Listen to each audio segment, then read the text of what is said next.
So we think of it as energetic hygiene.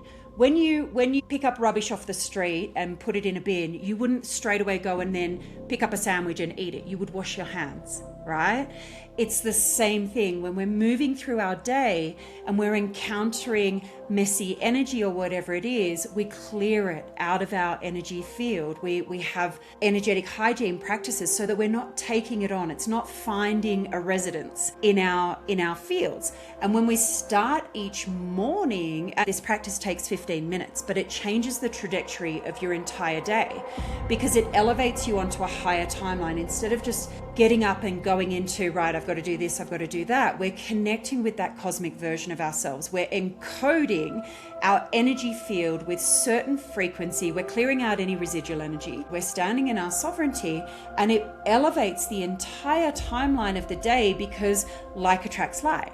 So we're now holding abundance in our energy field. We're holding sovereignty. We're holding magic and miracles in our energy field. So that's the elevation that we put ourselves onto, and it is genuinely like real. It's palpable. I've shared this with over 30,000 people, and I get so many messages from people going, "Oh my gosh, I've only been doing this for a week, and you will not believe the changes in my life." And my answer is always, I absolutely would.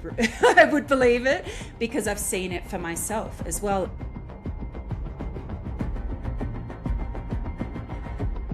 Longevity isn't luck, folks. It's a lifestyle built on awareness, on habits, on culture, and intention. So welcome to Age with Intention podcast, where we explore how people around the world live longer, stronger, they think clearer, and they age with purpose. So today's guest is Sia-Lanu Estrella. Sia is an author, channel, a multidimensional space holder, accredited shamanic practitioner, and the creator and author of the Rainbow Tablets. Very fascinating. So, Sia, you were born and raised in Australia, correct? And spent several years living in Peruvian Andes, and you're going back and forth, I believe. Can't wait to hear the story from the UK to Peru. There's so many things you're doing through your books, through your retreats, the courses, your teachings that helps many people reconnect. And I want to know what reconnect to the cosmic remembering is. So I'm looking forward to that. So let's get it started. Sia, welcome to the show. Thanks so much for having me. You know, I'm going to start with obviously wanting to know your story, right? So let's start from your journey. How did you arrive where you are right now from, let's say, Australia, and jumping do they call it the pond there too, from Australia to South America? Yeah, it's amazing. I think like most people, as a child, I knew what I wanted to do with my life. I had a lot of passions that were coming through, but again, like most people, I was conditioned into what we're told is the way of the world, and you've got to be sensible, and that's not how the world works, and all of that. And this is really interesting because it's one of the topics I want to get into today, around how connected our bodies are with that soul fulfillment, that soul connection. So I experienced this. I lived this. I knew from a really young age I wanted to write books. I was very creative. I did my first training in a healing modality when I was 15 years old. But Yes. bless my parents, they were European, they were quite conventional. They didn't believe any of that, as my dad used to say, bless his heart, fluffy stuff was a real career. Yes. Yeah, he used to call it that fluffy stuff. So I basically got funneled into mainstream, into a corporate space. I went into top advertising agencies, and then across into being head of communications, in marketing, in financial services, like very corporate. And Very corporate world, Exactly. And I'd had some health issues since I was a child, but the more that I followed what I would call someone else's path and lived someone else's life, the more and more my health deteriorated. It was like there was this soul call trying to get me back Yes. onto my path, trying to help me to remember. But I felt like so many of us, that sense of obligation, that sense of expectation, not having the permission to do what I wanted to do. And then there comes a point where you feel boxed in by your own life. You know, I had a mortgage, I had all of these responsibilities. So it feels like those dreams are impossible by that time. And for me, my health really deteriorated. I mean, it became chronic illness. At one point, they did x-rays of my lungs. The outer 30% of my lungs were completely non-functional due to asthma. I had to be on 2 puffers, so Ventolin and steroids 4 times a day. I had to go through breathing rehabilitation multiple times. My body was constantly covered in hives, not little hives, massive hives. It was so painful. It felt like I wanted to literally take my skin off. The immunologist couldn't identify what allergic reaction was causing it. I was having overactive histamine responses that were uncontrollable. I constantly had sinusitis. At 18, I was misdiagnosed by a neurologist as having a migraine condition, and it wasn't until my late 20s that they discovered it was actually chronic sinusitis. But there was no way to fix it because they would put me on antibiotics, it would clear it up, and within days I would have the infection again. So I was at one point taking 17 courses of antibiotics a year, multiple steroids. I was on prescription painkillers because they were really worried my whole nervous system was going to collapse. And of course, when you're taking that much medication, your whole gut gets destroyed. So then I started having intolerances to everything. And it was horrendous. And it got to the point, I had always believed there was a natural solution to everything. And I had tried all these different things and nothing was working for me. Yet, here's the crazy thing that really put me on my path. When I was in my mid-20s, I had actually gone to Peru. And I'd wanted to go to Peru since I was like 13, 14 years old. I'd always said I will live on a mountaintop in Peru. I don't know why, it just spoke to me. And when I went there at the age of, I think it was 25, I knew I was meant to live there, and I would go back every 2 years. But every time I came back and said, I'm moving to Cusco, my mum was very good at the emotional blackmail, you know, keeping me at home, you can't leave your father and all of this. And so I let myself get talked out of what my soul was calling me to do. And the longer it went, the more my body tried to get my attention. The body started to break down and it hit a point. This is the crazy thing. And this is why I say it's so connected. It got to the point where my immunologist said to me, the severity of my condition had reached such a point they couldn't do anything for me. And he said, I think you need to leave the country. And with your level of overactive histamine, you need to move to a country that's either very high altitude or very cold. I mean, he was literally describing Cusco and I just laughed and I said, I know exactly what you mean. Go to Cusco, Peru. Yeah. Wow. Yeah. That's definitely something that's right there. That's changed your trajectory of your entire life there. Yeah. And the crazy news thing is, I knew for 10 years that was what I was meant to do. But because of all the conditioning and everything, I wasn't following my path. So my body, which I thought at the time was working against me because it was failing, it was actually working for me to redirect me onto my path. Wow. And that's an actual, like, it was like a red flag just saying, hey, you're not in the right space. So I'm going to call on you to look or dive deeper into your self to realize, okay, hey, let's go there to this high altitude place, wherever it is. And it could have been the Himalayas. I mean, I'm just guessing, but you knew it was Cusco, Peru, which is amazing. I have not yet been there, but I see so many, videos and pics and people coming back from Peru. Even my dad and my brother went once together, had an amazing time there. So that's something that is probably calling me too. So how long did you spend there in Peru? Are you still there? What's the story in Peru? So, the interesting thing is that critical point of the complete breakdown of my body literally put me onto my path. So that particular time, I only stayed for 6 months and I was desperately seeking what can heal me. And someone I'd met a couple of years earlier, he put me onto this 6-week program of drink this herbal tea, then drink this one, then drink this one. And it made a huge difference. And so then he told me about it's a traditional Amazonian treatment, which is a form of frog poison. It was called Cambo. And I started working with that, and it actually started to completely realign my system.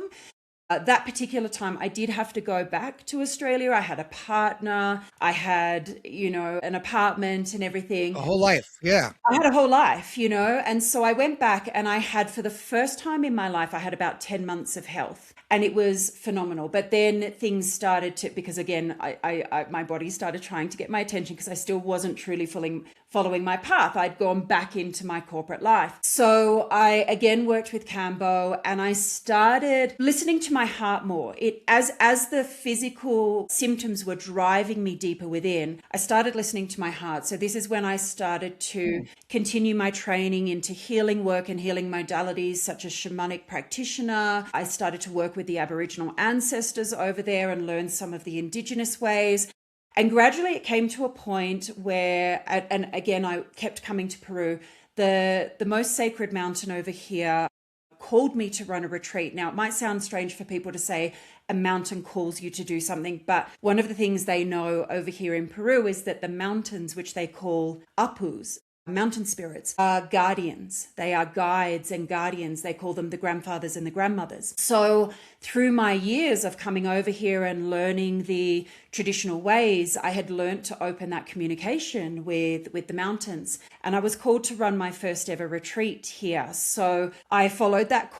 I took time off from my corporate job. I brought a retreat group over here. And when we went out to the mountain said to me, right, it's time for you to move to Peru. You need to come and you need to move here. And it was crazy, but I had spent my whole life ignoring the magic, ignoring the guidance, ignoring what my heart was saying, because I was told that that's not how you live your life. And I thought, it's not working for me. I've done it the way that people say you're supposed to do it. And I've had nothing but chronic illness. I'd had abundance, I'd had success, but it was such a struggle because my body wasn't able to support me in that path. So I finally said yes. And I went back to Australia. Within 3 months, I had quit my job, sold my apartment, sold my car. And I moved over to Peru with 2 bags, no idea what I was stepping into, but knowing that I was finally following my truth. And within months, I had completely healed my body. It was about 9.5 years now that I left Australia. I have not used an asthma puffer in that whole time. I haven't needed medication. I haven't needed painkillers.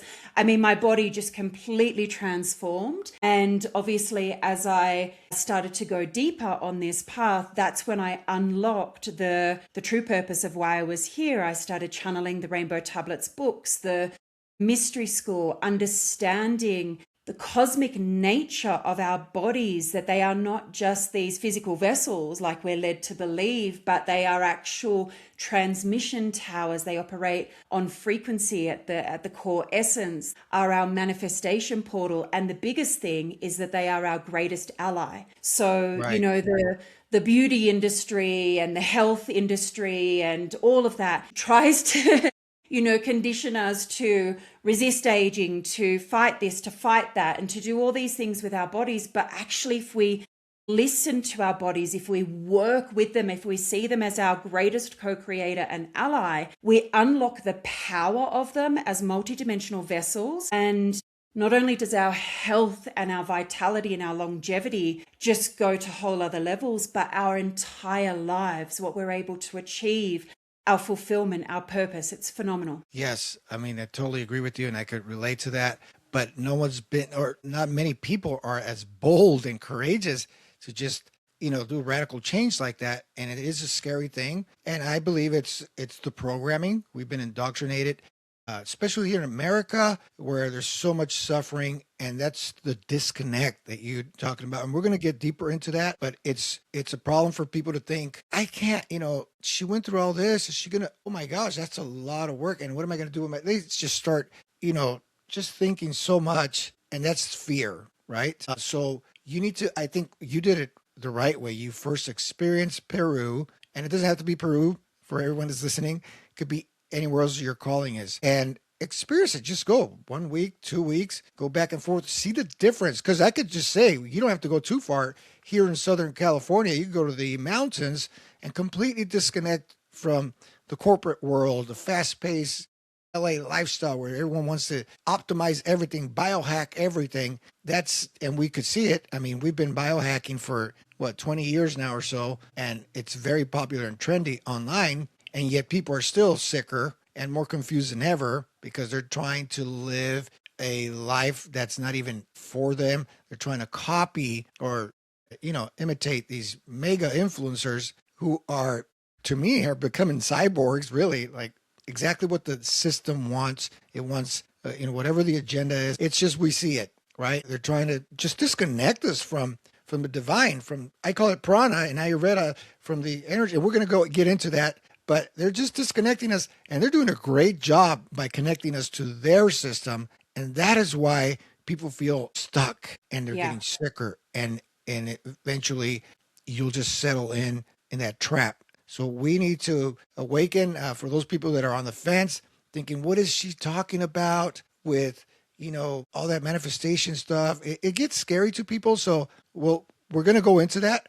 So just before we jump into that, I want to pick up on something you said because it's so important. You talked about the disconnection and the programming, right? So yes, all of this stuff you're talking about that people are like, right, if you do this, it'll all, help your health and vitality and your longevity. And it's this never ending list, right? Yes, because it's all external.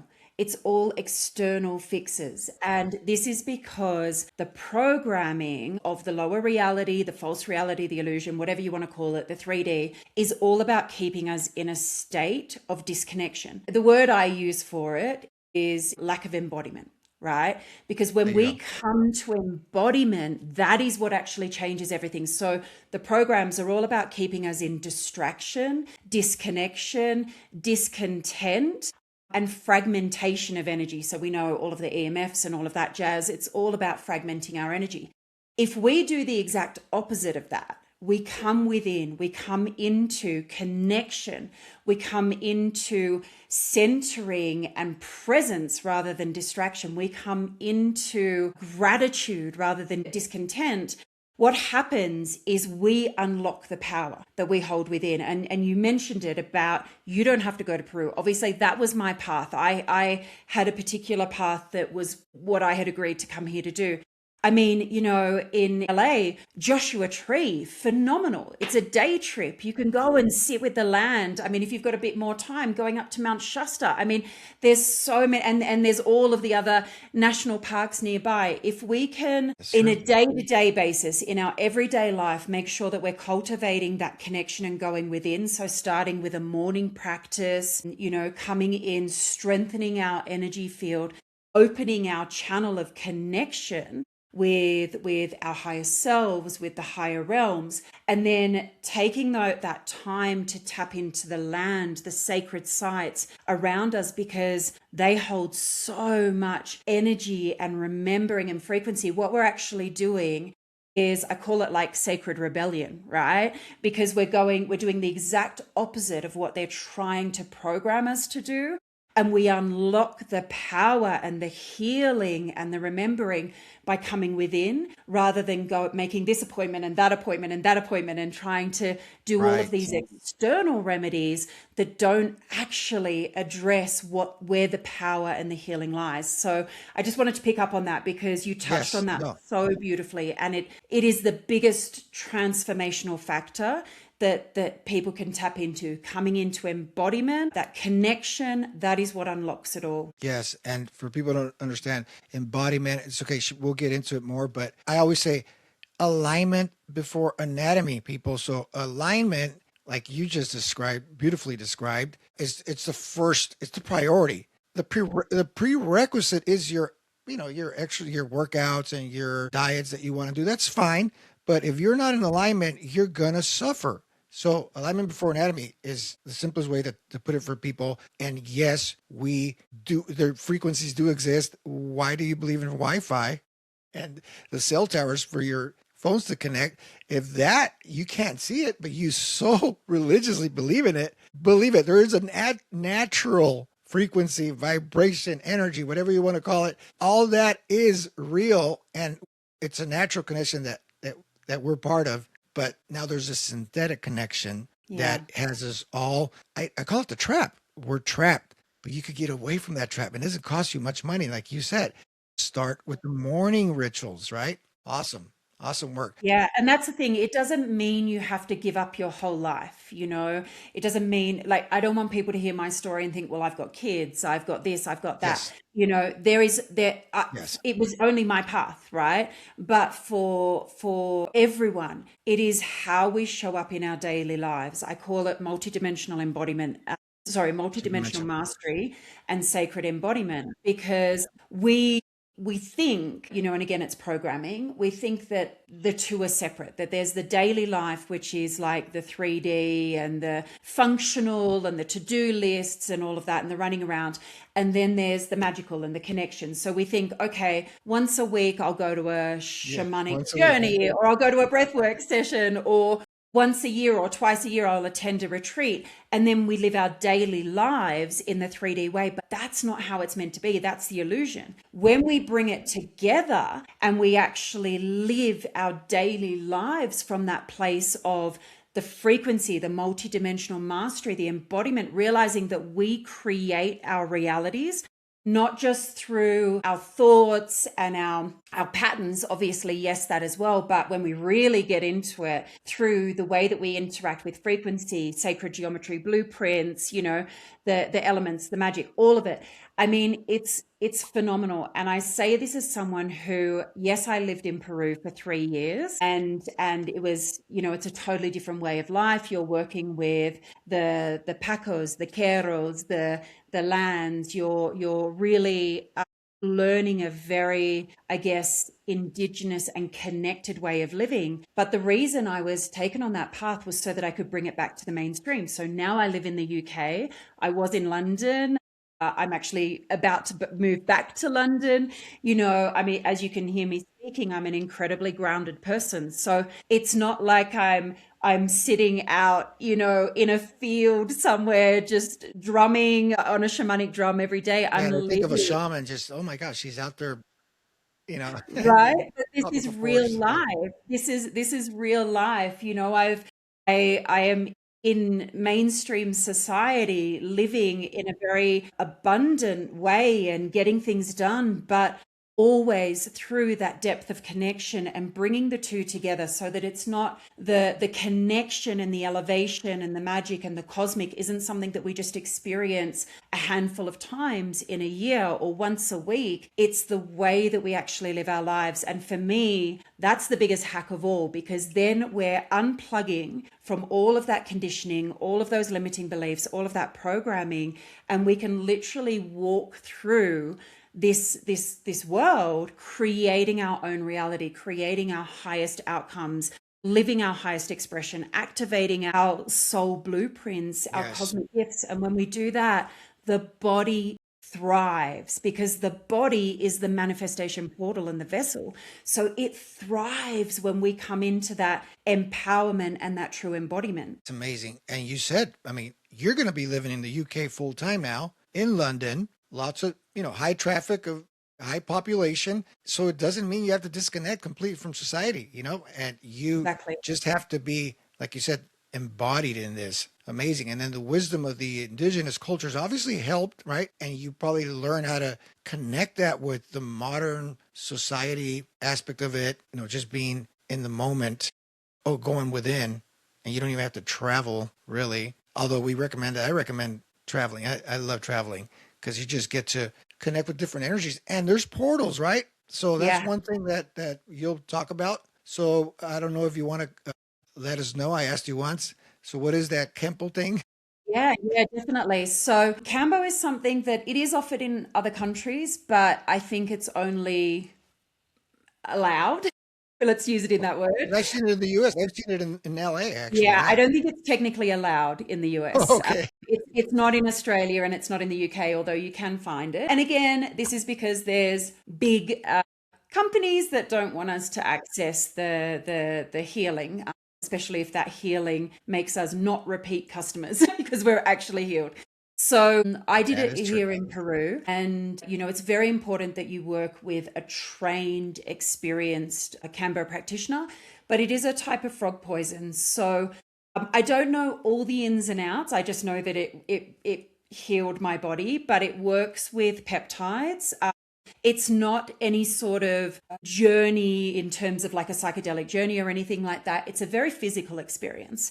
So what they do is they actually do little burns on your skin so that they can apply the poison and it goes straight into your stream. And then it's only really about a 30-40 minute process in terms of you obviously go in with an intention of what you're looking to heal. You will often get that rush of heat, the heart will increase, the face might puff up a little bit, and then you feel like you're going to throw up. And then you start purging, and it just clears out your system. It realigns your system because of the peptides. It can get right in, and it's phenomenal. So they suggest 3 sessions within a lunar cycle, and that's quite a realignment. For me, someone who was dealing with chronic illness, decades of medication and everything. Like I said, I did the 3 and I had 10 months of health, but then I had to work with it again. I worked with it across probably, I think it was about 3 years or so. And then I just haven't had to do it again because my body was completely realigned, So obviously it's an intense process, but if you're with the right practitioner, obviously it has to be the right practitioner because it has to be done safely and you're guided of how to work with the breathing and the sensations and what to expect. But whether it's Cambo or whether it's something else, what I have really learned is that I truly believe there is a cure for everything in nature. And in South America in particular, they are very connected to the jungle and the healing. They call them curanderas and curanderos. It's been passed down. Yeah, it's been passed down for generations. I come back every year now because I run retreats here, but the lady I stay with is who I was living with when I was here. Okay, cool. And last year I actually had a really bad fall just before the retreat. And we're hiking on the retreat and I went to the hospital because I actually thought I'd broken my ankle. It was just a really bad sprain, but they said you cannot walk for 7 days. And by day 4, I needed to be hiking. So the woman here, her mum was a curandera. She contacted her. She applied this ointment basically of coca leaves, egg white and sugar prepared in a certain way. She applied it to my whole calf, ankle and foot twice a day. And by day 4, all of the swelling was gone. I was walking perfectly. It's miraculous. It's miraculous. And this wisdom exists. It's just that it's not documented. And also we don't have access to all of these things because coca leaves. Peer reviewed. Yeah, and also you can't get coca leaves in other places. A lot of the things that are banned in other countries, they ban them for whatever reason they're citing. But actually, it's really about the fact that in our modern world, they don't want us to be healing ourselves. They don't want us to be curing ourselves naturally because there's no money in that, Exactly. So this is what I've loved about, and I love what you say about journeying to other places. I think it's you learn so much when you journey to other places, when you have genuine experiences, when you connect with the lands and the portals in amazing ways. And when you see what is possible, you see that the reality we've been shown in our modern societies is not the true reality, and we start to realize how much more powerful the body is, how intricately woven the connection between the body and nature is, and how much is actually accessible to us. Yes, there's so much. There's just so much. And is this where so obviously Peru has a big impact on your life. There's other places you are now taking people to, but so is that where you got very familiar with you writing the Rainbow Tablets? And I believe it's a series, right? Yeah.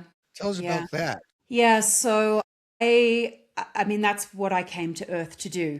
And, we all have that feeling, I think, that we've got a purpose. We use these words like my life purpose or my mission or whatever it might be. And I think it can be really hard for us to remember What is that? You know, we can sometimes be living this life and we might be ticking all of the boxes. I'm making the money. I've got the water view apartment, this, that, the other. I was certainly ticking all of those boxes, but my heart was telling me, this isn't what you came here to do. This is kind of like, you've got to remember. And I think for me, and what I would love to share with our listeners is that the best way that you can come into that true fulfillment and unlocking, you know, your gifts and your cosmic remembering is to listen to the heart. You know, we've been taught and conditioned from a young age, don't listen to the heart, make decisions from the head, weigh up the pros and cons, do the smart thing. And that's when we live in that lower reality, right? But when we listen to the heart, sometimes what we're being guided, we won't understand what it's leading us towards. Or it might not make sense, or it might be a huge leap of faith, but actually the heart knows, because the heart and the soul remembers that higher soul blueprint. So it will always guide us. And I kind of call it now following the breadcrumbs. You know, if we just listen, it'll... Following the breadcrumbs. Yeah, Okay. yeah. We don't have to have the whole picture. I used to be a bit of a control freak. Which is something that I think a lot of us develop. And, Yes. you know, I wanted to know all of the answers before I made a decision. I was like, well, if I'm being guided for this, what is that leading to? And what am I building? And where is it taking me? And you kind of want to know the destination before you take that first step. But what I have learned is that when we are following our true paths, it doesn't work like that, because it's an unfolding. We live into that remembering. We live into our highest expressions. So if we can be present and fall in love with the unfolding rather than trying to control it, which is that toxic masculine programming that so many of us have had, if we can fall in love with the unfolding, if we can follow the heart, if we can listen, then it all becomes clear, and it's more magical and more phenomenal than we could have even planned ourselves. And so that's what happened to me. You know, I came here, I followed the breadcrumbs, I went deeper with the connection, and then this cosmic remembering and cosmic connection opened up, and all of a sudden I had this call to write. I thought it was going to be one book, The Rainbow Tablets Journey Back to Wholeness. And it was phenomenal. I mean, it was cosmic wisdom on a whole other level, unlike anything I had ever heard anyone say. And at the end, funnily enough, I thought, well, that's obviously going to be the most cosmic multidimensional thing I do in my life. That's it. I mean, I've peaked. You know, I didn't think there could be anything above that. And it turns out that was just... Yeah, and it turns out that was just the first book. And now then there's The Rainbow Tablets, Divine Union and Sacred Sexuality, The Rainbow Tablets, Abundance and Sacred Co-Creation, and the newest one, the fourth one, The Rainbow Tablets, Restoring the True Atlantis, is about to come out. And on top of that, you know, channeling a mystery school with multiple levels, and then running retreats all over the world, and running a 12-month program to empower people to come into their multidimensional mastery. None of that would have been in a 5-year, 10-year, 20-year plan for me, because I couldn't have even conceived that any of that was possible. So, Right. you know, it's funny. Yeah, because that makes sense, because you said if we look at them as breadcrumbs, and it'll lead. And that's part of the letting go of the control, because we just want to know everything, the whole answer. I want to know the whole plan. You know, they make us do business plans and this and that. And this is what's going to happen year 1, year 3, year 5. And you're just chasing life. And it just wears you And down. if you think about it, where we can only perceive from within our limited scope at that time. So if I were making that's a good one. a 1-year, 5-year, 10-year plan, it would be from within this box of how I see the world at that time. When we let go of all of that and we open up to the full possibilities, what actually is available to us in 1 year, 5 year, 10 year is so far out of that box that we can't even imagine it. You know, and so we when we were having our little conversation, when we were setting up this time to have this chat, I mentioned to you that I had a client who was a radiation oncologist, and she's now moved into integrative cancer care consultancy work. But one thing she says to me is, Sia, 90% of the people who come before me, if not more, the root underneath their cancer is that they have not been following their truth. They have not been living their truth. And, you know, there's so many people out there that say, well, you shouldn't chase happiness, or you shouldn't chase fulfillment because you're never going to find it. But that is so untrue. Yeah, that's crazy. Big mega influencers are giving this advice to people, and it's like, oh Wow, you didn't just say that. It's crazy. How It's could anyone? crazy. And I mean, it just shows how deep they are in the programming that they think that. So, and they talk about it being an external thing, but it's not. It's actually an incredibly internal thing because it's not about having to be happy every moment of your life or feel like everything goes smoothly all the time. It's about the fulfillment of being true to yourself, of listening to the heart, of enjoying the unfolding and the magic. And when we come back to that, that is a state of happiness. It's not an emotion. It's a state of State I of happiness. enjoy my life. I'm happy in life itself. I'm fulfilled in my life. It doesn't mean we can still have our emotional ebbs and flows. We can still encounter challenges and move through them. But we are in a particular state because we're living from that place of connection. And what the radiation oncologist found is she said that the people with cancer, often when she digs deeper with them, it's that they are not happy in their lives. They haven't been listening to what they wanted to do. They've got so much regret or stress, or they feel such weight of expectations and obligations. And so all of that gets stored in the body and pushed down, and it has to manifest in some way, and it manifests through cancer or illness. So, again, this is why our actual connection with our soul and the way that we connect with life as an adventure rather than as a tick box or something that we have to get right, Yes. or we have to live up to our parents' expectations or societal expectations or whatever it is. When we treat it as an adventure and an exploration and we fall in love with the unfolding, that's when we come into our highest health, our highest abundance, the greatest magic. And where we go with life is beyond anything we could have imagined. Yes. Oh my God. I like how you say unfolding, because we hear the word unpack, but unpack is too like, let me unpack this for you. And it's like, boom, boom, boom, boom. There you go with those steps, right? Hierarchy is steps. Unfolding, it's more like you just put me in like an imaginary path, like a journey. It's a journey. Yeah, it's a You're journey. unfolding. And if you set your mindset to that instead, just starting there, just setting the mindset, okay, I'm going to take it. I'm not going to start unpacking stuff anymore. I'm just going to unfold. And then it just relaxes you even more. Yeah. And And it that's why, connects us.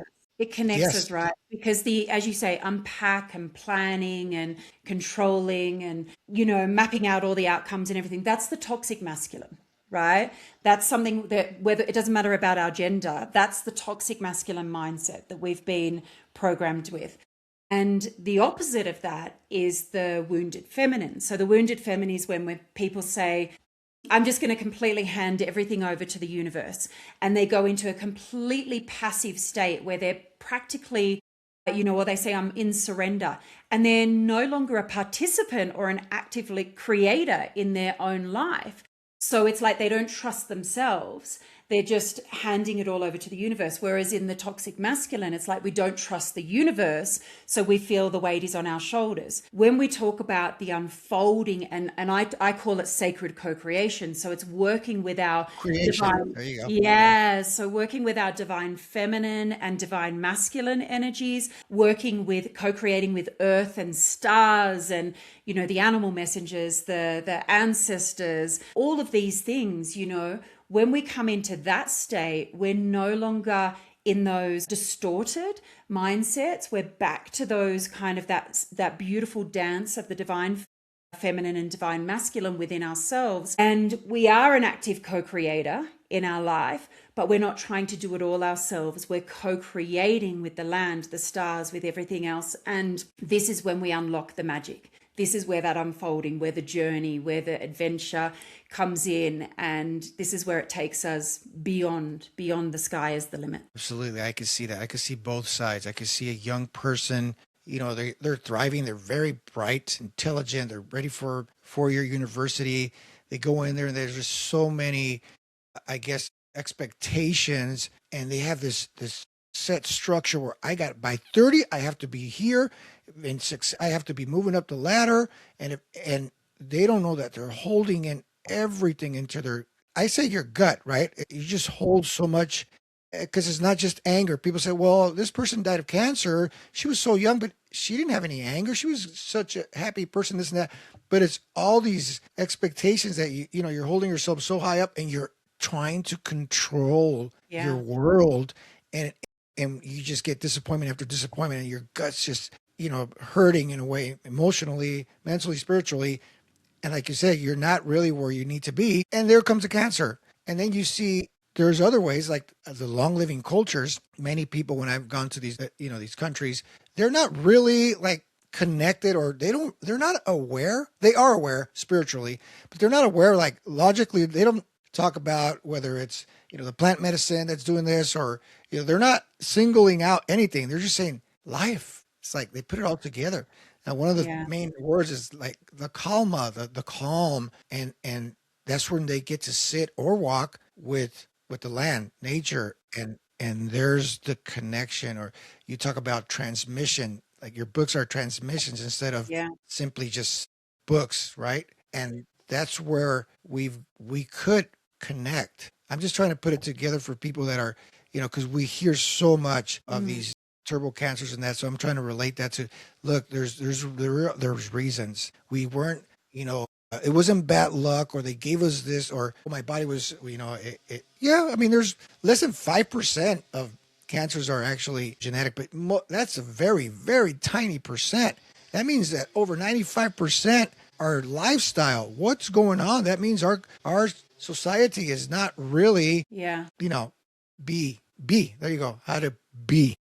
Yeah, exactly, exactly. And, if we bring it back to our body as a transmission tower, what are the frequencies that we're putting in there? So when we hold these self-critical voices, or this judgment, or this pressure on ourselves, or these external voices of society or parents or whatever it might be, that jams our own frequency. And it lowers Yes. our frequency, right? So it's like putting static in our field. So what does that do?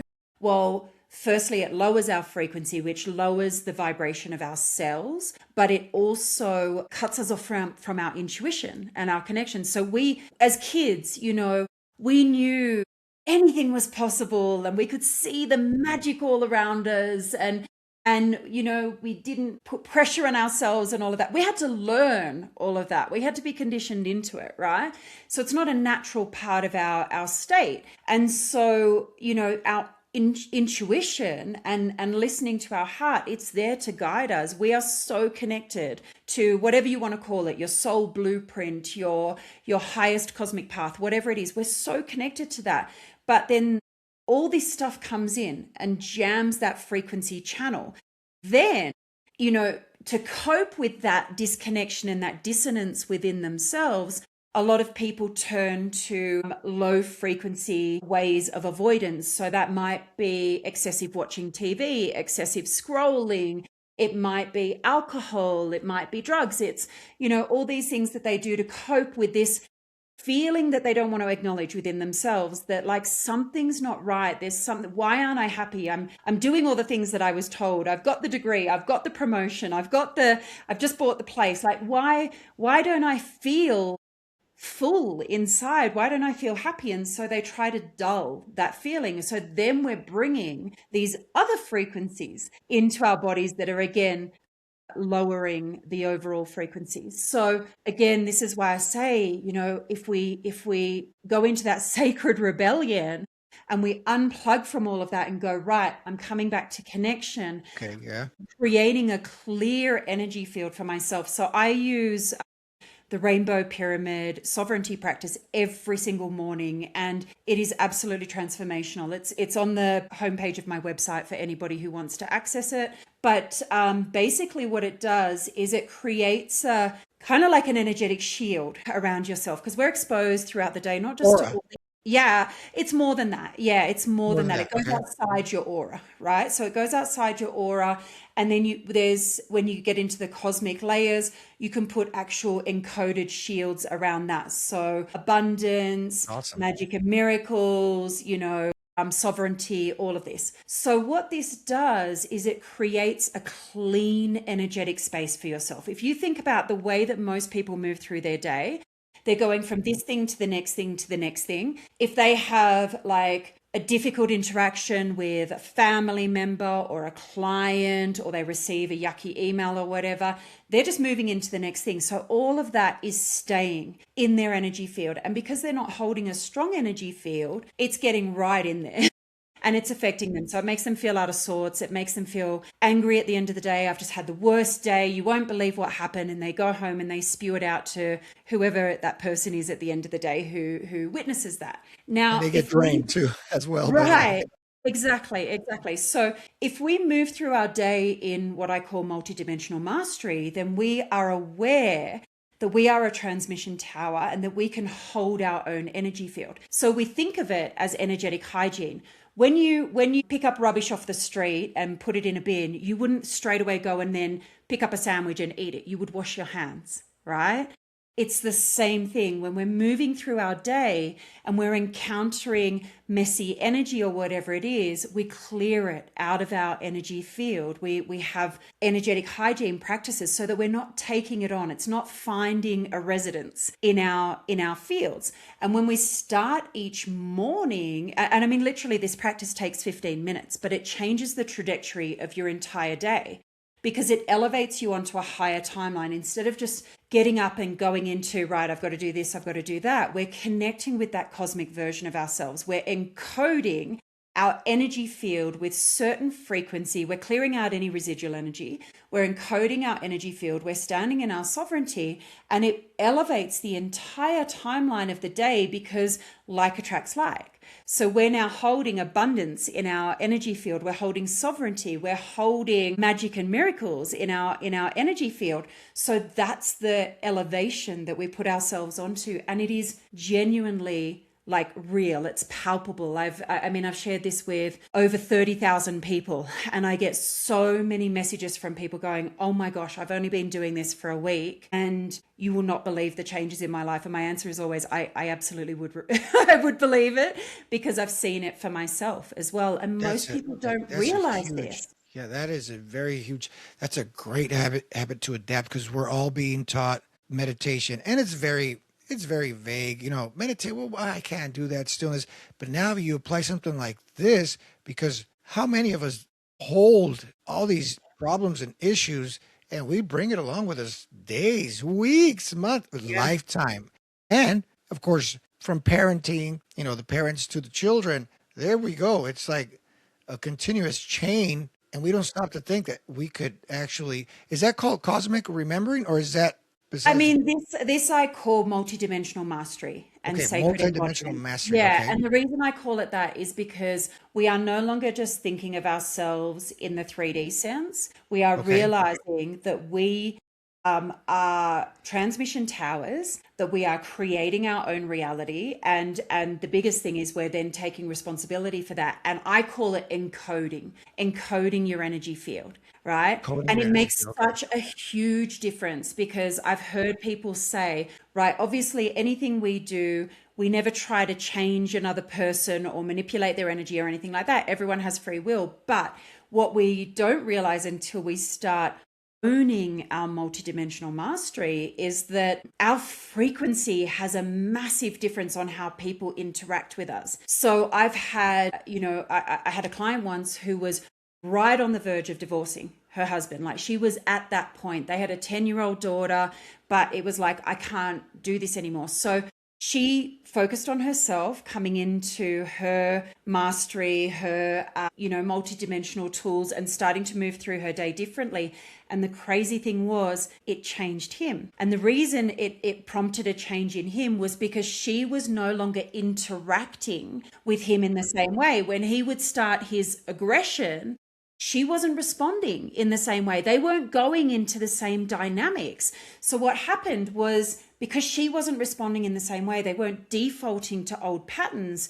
It was actually making him pause and start to look at himself. And then he came to the realization himself, without her prompting it, that he needed to do some work on himself. The multidimensional path wasn't for him. So he went and got a counselor. I mean, This is like 7 years later, they're still together and they're thriving. And it's even with kids, you know, where you mentioned about kids. When you come home from a day that's been stressful and you've pulled all of that energy from the day through with you, it's kind of like, think of a net going through the ocean, picking up all of this rubbish and garbage, and then you're dragging it into the house. Kids pick up on that. You're on a short fuse. You know, you just haven't got the capacity or the bandwidth. So then it's more likely that there's friction in the home. Whereas when we're coming through with that strong container, firstly, we generally don't encounter those people within our day because we're on a higher timeline. And to give you an idea of how tangible this is, I had a client who was a lawyer and she was working in a very combative space, right? Very competitive. Oh, yeah. Right. So she started using these tools and moving through her day in this way. And she found three core things happened. The first thing was that the claimants she met with came to a resolution much more smoothly. She couldn't believe how much more smoothly her meetings with the claimants were going. Secondly, the claimants that she knew were the most combative, they dropped out of her diary. Something would come up for them, and then when they try to rebook, they would get put with another lawyer, or she would be pulled onto something else and they would be redirected to another lawyer. So she You got a filter. Right. Because she's on a higher timeline. So that frequency can't meet her field anymore because she's in a higher frequency. And the third and biggest thing was she was a single mum and she used to get home at the end of the day and have nothing left for her kids. She was just exhausted. She would get to the end of the day, she would actually be more energized than when she started. And she would go home and be able to be fully present with her kids and even have something left at the end of the day for herself. You know, so it's we are taught to operate in the world in a very do kind of way, and we're taught that this exhaustion, this build up of energy is just normal and everything, but it's actually not. It's not. It's just that we don't know the tools to change that embodiment, and that's when I bring it back to that word. It's our embodiment. Embodiment. And you know, as practitioners, we fall in that trap, like the attorneys too. You start taking on just about any client because you're focused on, obviously, you know, you have to make a living, people are trying to make money, but now all of a sudden you get so drained by their frequencies, you know, their issue. You're bringing all their problems, like you said, the net. You're grabbing, now the problems are coming to you and you're just go home and you're thinking so much about all these issues people have and you're so drained. And it's like, I can't do these one-on-ones anymore. I'm done. But like, there you go. This is a perfect solution. Yeah. So actually and it's funny because I actually have a facilitator training program because so many people find that. And when we know how to set things up differently, both energetically, in the way that we set up our sessions practically and all the things, actually we can work with even more people and come out energized because we're not taking it on. But these are the things that we're not taught. We're not taught any of this stuff. And that's what builds up in the body. You know, it drags the body down. Like you said, when you're doing that day in, day out, and especially if you're having challenges with someone at work or you're having challenges with a family member and it's an ongoing thing and we take it on, what does that do to our nervous system? What does that do? We keep going over and over it in our heads. What does that do to the tension in the body? How does it just has such a big impact. And so when we know how to stay in our center and actually be able to keep that energetic field for ourselves and clear it out if something does get in, it changes everything. Yeah. Yes, that's free medicine there. Yeah. So that's why we're not taught this. Hello. Right. How are they going to make money? We're not going to teach them that. Are you kidding us? Exactly. No, so it makes so much sense. And it's the whole. So that's why I say in America, it's all about reductionist teachings or methods because that's what they want. They want us to believe that, oh no, there's so many parts and bits and you need us. You need to outsource it because you're not smart enough to really put the pieces together and everything's reductionism. So they're going to always point out one thing, a single thing, component in the lab, whatever, never the whole. Yes. And yet what you're speaking is really, truly the whole, right? Because it's the vessel. I mean, you're going to get more into that with the cosmic remembering. I thought but this is actually a beautiful practice we all should start working on. So, Can And we this jump is, on that? Is that in your? You say that's in your website, and is that a? yeah, Because I think yes. you have a So section that's anyone can have access to that morning practice. You only need 10 to 15 minutes. It will transform your life. So if you go to Sia-Lanu on that homepage, scroll down, you'll see Rainbow Pyramid Sovereignty Practice. Do it every morning. And honestly, within 7 days, people will feel such a difference, such a lightness, the transformation in ourselves. And it's just a gift. So yes, I would love people to dive into that. And this, even though I talk about the cosmic remembering, this is the cosmic remembering, right? Because the cosmic remembering is realizing that we are multidimensional masters, that we are yes, yes, the creator of our realities. So, yes, there's the really expansive remembering, and there's the cosmic history, and there's seeing through all the illusions, and there's activating our star codes and everything. Obviously, I share that's a progression through the books. If anyone hasn't read the Rainbow Tablets books yet, I really encourage them to dive in. And the new one goes into that at the highest level, especially like activating our star codes and connecting with our soul blueprint and all of that. That will be out from about August, September 2026. So that's the almost there. cosmic remembering. And as you said before, accessing the portals on Earth. A lot of these sacred sites are actually portals, and they are there to work with us. So when we go to a sacred site, every single one of us, I don't believe in this whole thing of, facilitators saying, right, this is what this sacred site is, this is what it means, this is what it's going to share with you. Absolutely not, because I can take 20 people to the same sacred site and they are going to have 20 different experiences, but each, if they've gone in the right way and we've set up the space, which we do, each will receive what is for their highest good in that moment. And that's because it depends on what are our star codes, what are our ancestral lineages. Have we had a previous life with this particular sacred site? What do we need in that moment? So when we start to work with the land as, and I bring it back to that word, sacred co-creation, as a sacred co-creator, we can actually activate so much remembering within ourselves and gifts. And, sometimes, yes, there'll be past life memories, but we don't have to chase it. I'm not someone who has ever chased remembering past lives or anything like that, because it's not about trying to look at the past or look at the future. It's about being here in the present and unlocking what is the highest expression for yourself right now. Also, helping the body to upgrade. The sacred sites and, sitting in ceremony, and such as, I don't know if you know the Temescal, so the traditional sweat lodge. That is an Yes. amazing, amazing ceremony to sit in, to connect with the ancestors and to unlock, higher levels of the body. So when we come into these connections with portals in the land, or with sacred ceremonies that have this beautiful, rich lineage, it upgrades the body. So we start to move through all of these and release these distortions that have been, piled into the body, and we start to activate those higher pathways so that we can come into the full manifestation portal of our vessel. So, there's different layers of the cosmic remembering. Again, I bring it back to following the breadcrumbs. Obviously, I share a lot in the Rainbow Tablets books, but there's places we can visit. I always say to people, if you're being called to a place, and you said this yourself, travel. If you're being called to a place, try and go and visit. If there's some reason that you can't go there, connect with that place multidimensionally. So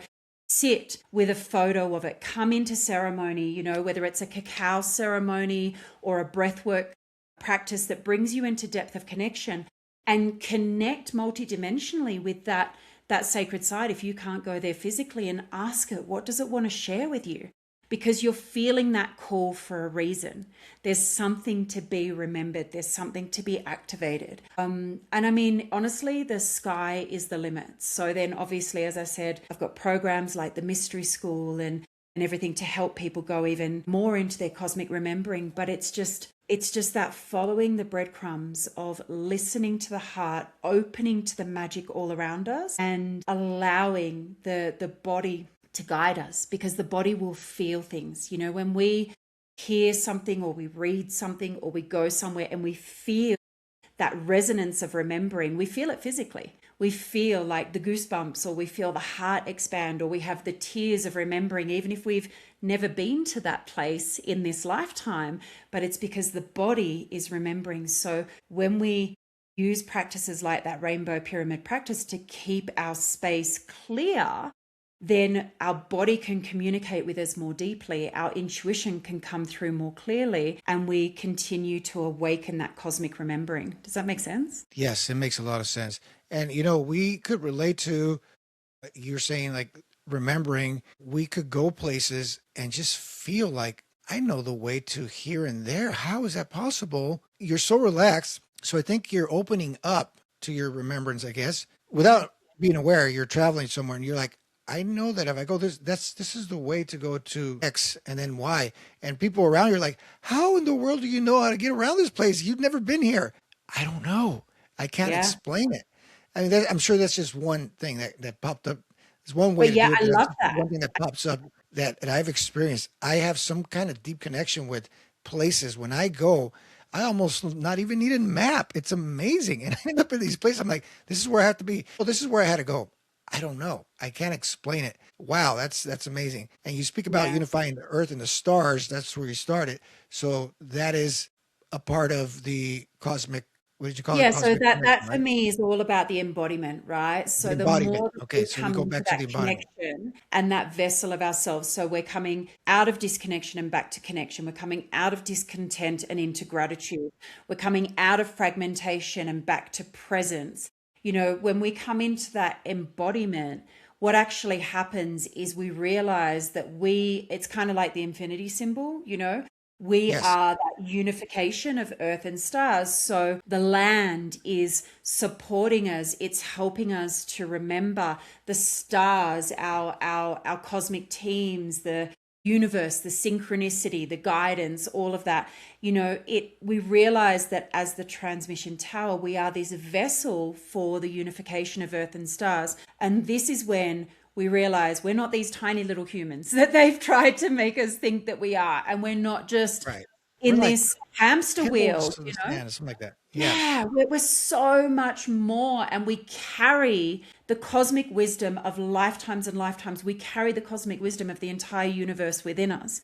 And so when we relax out of all of that programming and we bring this embodiment to our daily lives, and I call it moving through your life as the God Goddess embodied, because it's really coming back to that cosmic version of yourself and living here now. It's not that we have to chase some afterlife or we have to chase some shamanic experience, some, way of version of experiencing ourselves that we can only access through an altered state or a shamanic or breathwork practice or anything like that. That's just to help us remember what we already hold and who we truly are. So once we really come into that embodiment and we shift out of that 3D way of existing and into owning our energy fields, showing up in our mastery, living in divine sacred co-creation with the land and the stars, everything becomes magical. This is where I talk about, we start to pierce through into the true reality of magic and miracles. And honestly, it is limitless. So as you can tell, I can talk about this stuff for Yeah, we ages. could go in It's deep, it's deep, deep. And, incredible. but I'm thinking of the audience right now. So for them, they hear, the skeptic, they're going to hear embodiment. And you say we are frequency towers, right? Yeah. Yes, we are, people. Let's put it this way. Guess who knows we are towers that could be connected to, I don't have to say names. They Yeah. know, They know. they know. So they believe it. Why don't you believe it? You have to believe you are that tower. So that's when everything starts making sense with the embodiment, the cosmic connections, all that. You are a spiritual being having a human experience. I know so many people say it now, but we truly are. We are so much bigger than, I was going to say, the little grains of sand that they want us to imagine. That's why they tell us, you're just a little speck, you're nothing, no, they make us feel Yeah. small, but we're, like you said, we're so much bigger. And Yeah. I guess that's the way of awakening, right?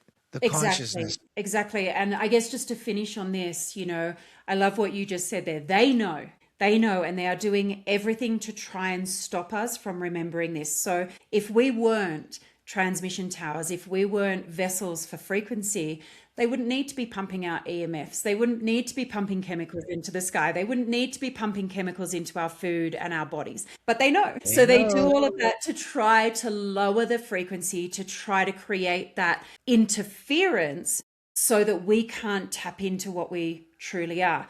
So I love what you've said. If they know it, then we have to realize, wow, okay, this is real. And actually, they're spending trillions of dollars on this. So you think they're just going to throw away their money? No. Yeah.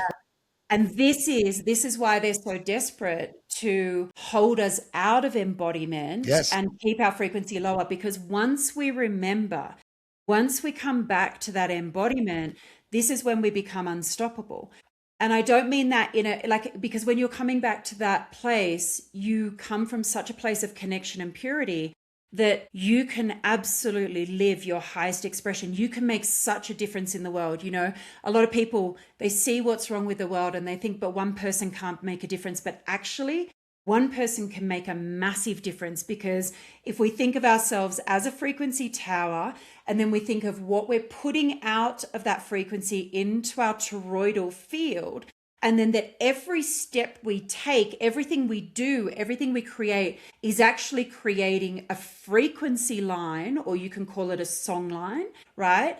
Then we start to create. That's one person. Imagine 10 people, imagine 1,000 people, imagine 1,000,000 people in that highest, purest frequency, living that truth, living from their cosmic embodiment. Imagine the cosmic symphony of those song lines weaving across. It actually dissolves all of the false reality, because that frequency is so much more pure and strong than what they're using in those lower frequencies. Much more stronger. So they call assembling stuff in us, but we actually are much stronger. We could reassemble, right? So they call it the collective. Imagine if we reassemble, because we've assembled before, and just like you said, even if there's I don't know, we don't even know the real numbers, but let's just say 7 billion people in the world.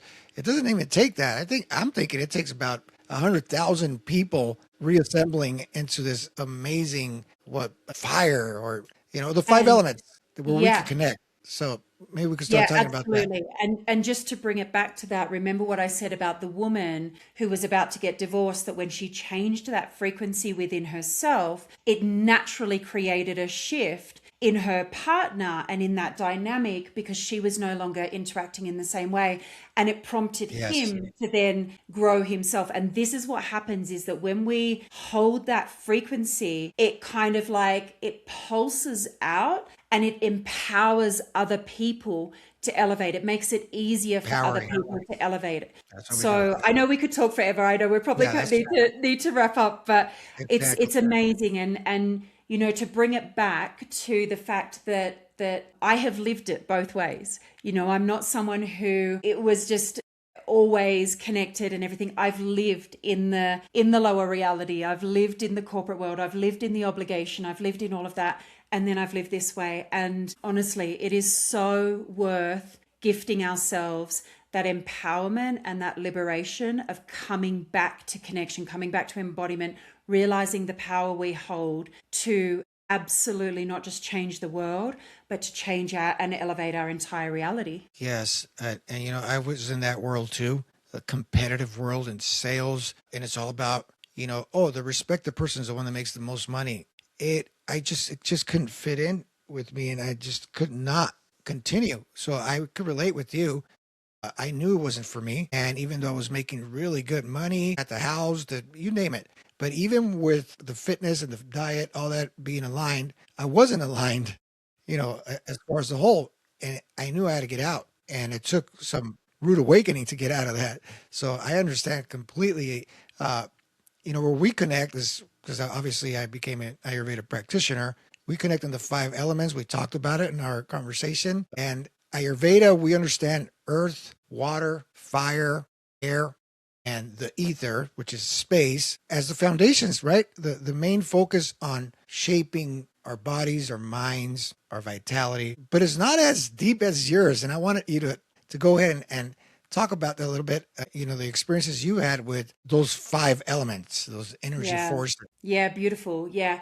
And just one quick thing before we go into that for listeners. I don't want listeners to think that they have to give up their whole career to or step out of it into something new to find this level of empowerment. I've got clients who are lawyers, senior financial services, marketing, medical. I've got a lot of doctors, psychologists, nurses, you name it. So one of the beautiful things is that there are those of us who are kind of like stepping out of it, and that's our path. But there are so many that will create the change by bringing the change into the systems.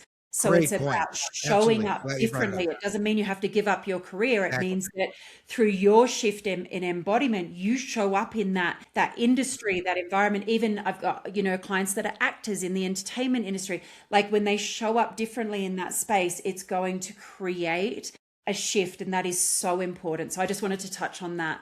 That's a great point. That's Yeah, absolutely, and you've seen it. You've seen it in, like you say, in yeah, the acting business, and you're right. Exactly. I'm glad yeah, you brought that up. yeah, absolutely.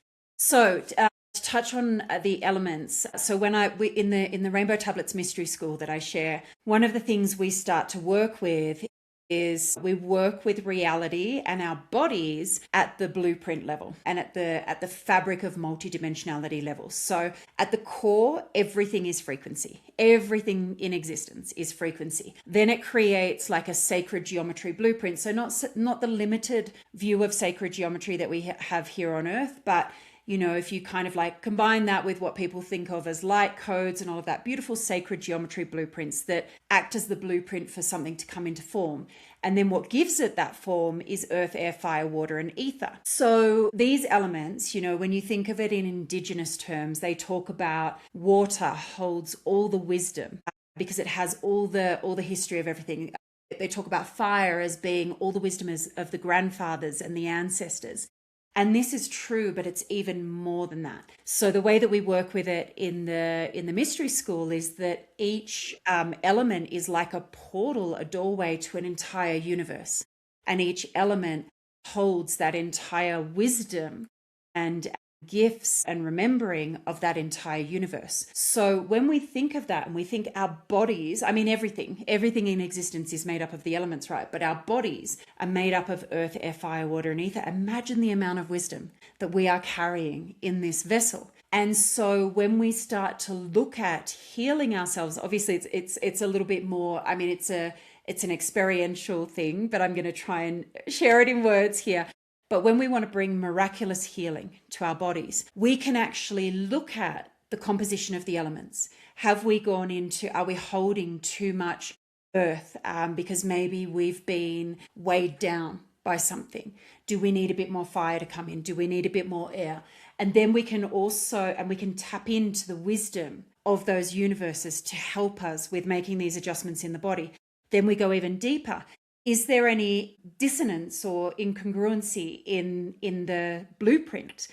So rather than being the highest sacred geometry blueprint, are there parts of the blueprint that maybe they're dull in color, or maybe they've grown spikes on them, or they're disconnected and it's not? So we can repair through frequency and through higher streams of consciousness. We can actually repair that at the blueprint level. And I have seen people experience phenomenal healing with working at this level with the elements, with the blueprints, with the fabric of multidimensionality. So I had one client who had it was either a slipped disc or a bulging disc in her back, and it had been like that for 8 years. She'd seen all the specialists and everything. There was nothing they could do. She used this practice and it healed. That was it, totally gone, and I could list a dozen stories like that. So this is what I mean by cosmic remembering. This is what I mean by realizing the power of our bodies and the multidimensional nature of ourselves. We stop looking at it through a certain lens, and we start to tap into that true multidimensional fabric of reality. Yes, that's beautiful. And I'm going to show you my logo. I was telling you that's exactly why, in Ayurveda, we have the 5 elements. So there's my elements right there. Yeah. The X is actually the ether that goes all through your, Beautiful. extremities. And So that's why people say, "What is that X? Are you with the Twitter or something?" No, no, no. That's my logo. Those are the 5 elements. But Yeah. it's amazing. Now, with my work, my framework I teach it's evolving. It's always adapting, and I've gotten deeper with the detox and all that. But I've gone away from that to where I now, like I mentioned earlier, alignment before anatomy. So that's where I use my I coined them my grassroots, which they're basically the abbreviations for grounding, rhythm, ancestral wisdom, social connections, and the sacred purpose. I don't go deep into them, but I want the foundation set for people. So that's why I say, okay, let's start here. And then you're gonna go into my app, and that's the first thing you want to do. Then you can mess with your unique energy forces that dominate you, and then the disruptors, right? Or the ones that are distorted, like you mentioned. Then you go deeper from there. That's why I want to have, experts like yourself, to where now once they see this, they're like, okay, well, I need deeper knowledge of this. Well, that's weird. I'm being called to follow Sia. Art has it right here. Boom. So that's my whole purpose too, be a collaborator so that I could connect people. And that I feel like now I feel so aligned. I feel like that's been my purpose. Yeah. I can't just be the jack of all trades trying to heal everybody. I know this, I know that. I got all these herbs right here. No, it's been so much. It's like a monkey came off my back. And that's why I wanted to make sure I explain that to people and to you. That's why I was fascinated about your work. And like you said, we could go so much deeper into all these pillars and, just nature, ancestry. But I want to we got a good 10 minutes. Are you still okay with time? Maybe if we can make it 5, if that's okay. Let's make it 5 minutes Yeah. because I want to touch on what you're doing. You have, and this is for people to get to know you, you have events, Peru, Egypt. Tell us a little bit about that, and then tell us how people can find you right after that. Yeah, beautiful.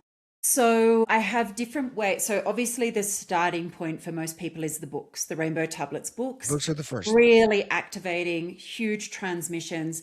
But then the deeper embodiment work is offered in multiple ways to suit different needs, but also different delivery mechanisms. So for online programs, I've got the Rainbow Tablets Mystery School, which is really activating those cosmic gifts, really coming into that powerful multidimensional remembering.